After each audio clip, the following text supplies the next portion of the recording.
So we are currently here in Marietta, Georgia, about to go to a antique store. We have some mutuals in town. This antique store is located right off the square here in Marietta.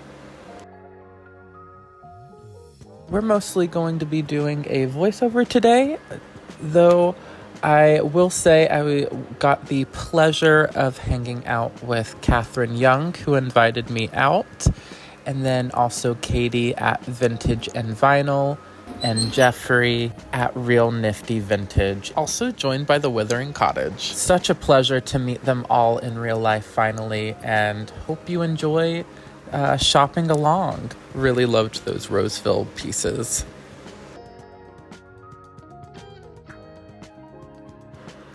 I thought the setup of the store was definitely exquisite.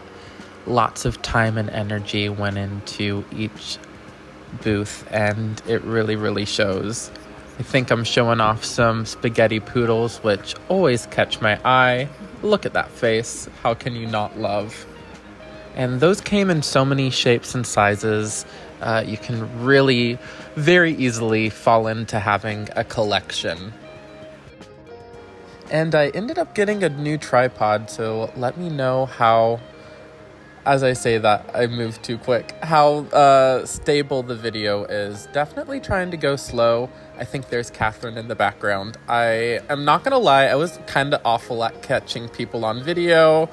This ended up being the first time I went out and about filming with people, so I think I just kind of soaked it all in, really enjoyed myself. But next time I'll try to film a little bit more.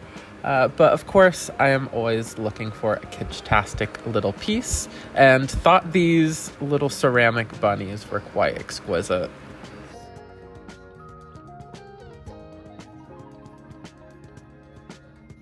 And I swear, as much as I geek out over Beatles memorabilia, you would think I would have more of an extensive collection. I really don't. I just really admire it every time I'm out and about. It always brings me joy. One of these days, I need to start picking up some Beatles stuff. End up spotting some tin litho trains. Some of them were more contemporary, some weren't. I did spot this very creative piece, which was, I do believe, a gunned mini hand puppet framed in a shadow box. Quite clever. I think that is a terrific way to display one of those puppets. And I think I'm eyeing right here, I think that's either a perfume bottle, maybe, that little pup, and a Stiff Lion. I'm always drawn to a cute little lamb. And also a mildly creepy doll, which I will say, she has her Sunday best on.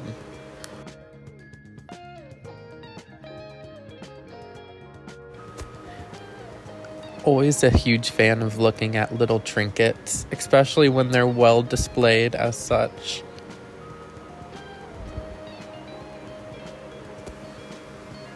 I so encourage anyone who doesn't film themselves out and about at antique stores, filming a little bit and then being able to watch back. It's always so fun to kind of see what maybe you missed. Liked those little wall hangers. I think they were like $24 for the set.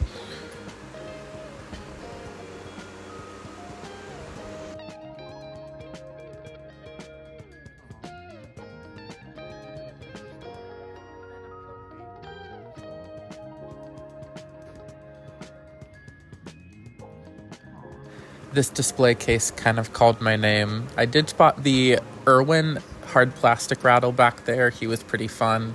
Definitely a larger size.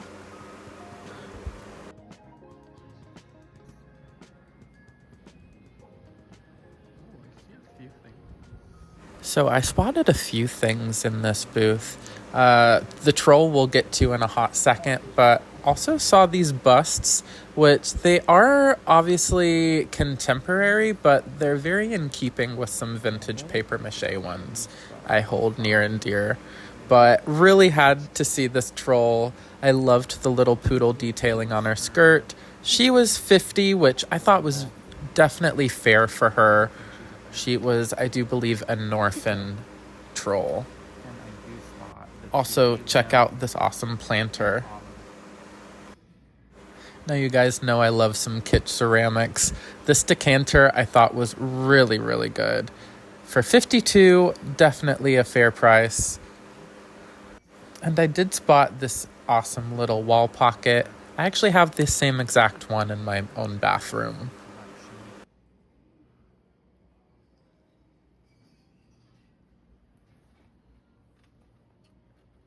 Did spot some cute S&P sets.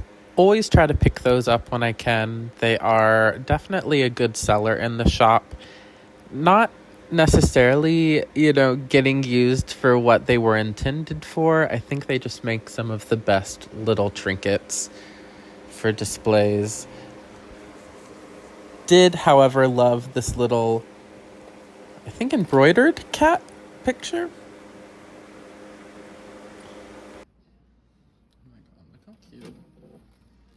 Talk about nostalgia. Love the Snoopy little phone. Made of hard plastic. I think they had, 40 something on him, which I thought was very fair. This shop actually had quite a bit of lady head vases. And I was kind of in awe by this bust. She had such a haunting good look. Like I said, a lot of head vases. My grandmother actually has that one, which one of my favorites to see when I go over for Christmas. And they even had a Rushton Santa. Right on the money for $150. I did see these awesome little ashtrays / decorative plates that the Withering Cottage actually pointed out to me. Did end up picking up a few of these. They are currently up in the Etsy shop. Thought these were really fun. Made in Japan. She's pretty fab. Okay, we're gonna go. Oh my god. Yep. We'll need her. Now, I so appreciate a vendor who keeps out Christmas all year round. I pick it up anytime, any place. Always like to have a good stock around July for Christmas in July and around, obviously, December. I've been doing a weekly Christmas sale over on Whatnot for Christmas in July, which has been really fun. I geek out for a lot of these trinkets. I think my favorite are the little pixie elves by far. Did love this Kewpie plate, though. Some terrific stuff. And again, up all year. Peep these little pixies. Those are cute. Don't see a price. 28 on him. Cute. And speaking of holidays, always on the hunt for creepies, or creepy dolls, as I say. For Halloween, they do really, really well. And this place certainly had its fair share, I must admit.